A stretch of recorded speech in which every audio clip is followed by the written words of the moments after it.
Punong-puno ng pasabog ang 2024 Paris Olympics mula sa lighting ceremony hanggang sa performance ng legendary singer na si Celine Dion. Pero naging agaw-pansin ang isa sa naging opening ceremony ng sports event. Ito yung The Last Supper parody na tampok ang drag queens kung saan ginaya umano nila ang isang biblical scene ni Jesus Christ kasama ang 12 apostol na nagsasalo-salo sa huling pagkain bago ang pagpapako sa krus. Mapapanood din sa nasabing performance na may transgender model at nakahubad na singer na nag-ala Greek god of wine na si Dionysus. Dahil dyan, marami ang napataas ng kilay at hindi natuwa, lalo na ang mga Katoliko, Christian groups at conservative politicians mula sa iba't ibang bansa. Katulad na lamang ng simbahang Katoliko sa France na pinunaang nabanggit na segment.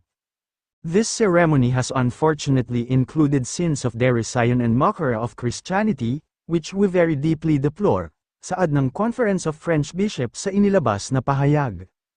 Inihayag din ng ilang personalidad sa social media ang kanilang pambabatikos sa parody.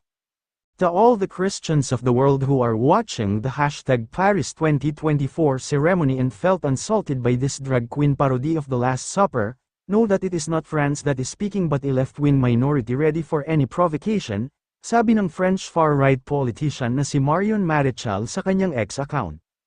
Komento naman ng Deputy Prime Minister of Italy na si Matteo Salvini, opening the Olympics by insulting billions of Christians in the world was really a very bad start, dear French, sleazy. Kahit ang American billionaire na si Elon Musk, hindi sang-ayon sa opening ceremony ng Paris Olympics. This was extremely disrespectful to Christians, sabi niya sa isang nag-post, pero deleted na ang video.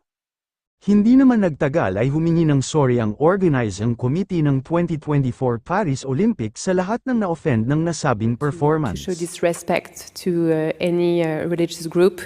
On the contrary, I think that Thomas Joly really tried to really intend to celebrate community tolerance. That was his word yesterday, and looking at the result of the polls that we shared, we believe that this ambition was achieved. If people have taken any offense, we are of course really... Pas d'être subversif, ni de me moquer, ni de choquer. Ma volonté est simplement de dire que nous sommes ce grand nous et que hier soir, c'était des idées républicaines, c'était des idées d'inclusion, c'était des idées de bienveillance, de générosité, des idées de solidarité, bref, de ce que je crois nous avons follement besoin. En France, on a le droit de s'aimer comme on veut, avec qui on veut. En France, on a le droit de croire ou de ne pas croire. En France, on a le droit, on a beaucoup de droits, voilà.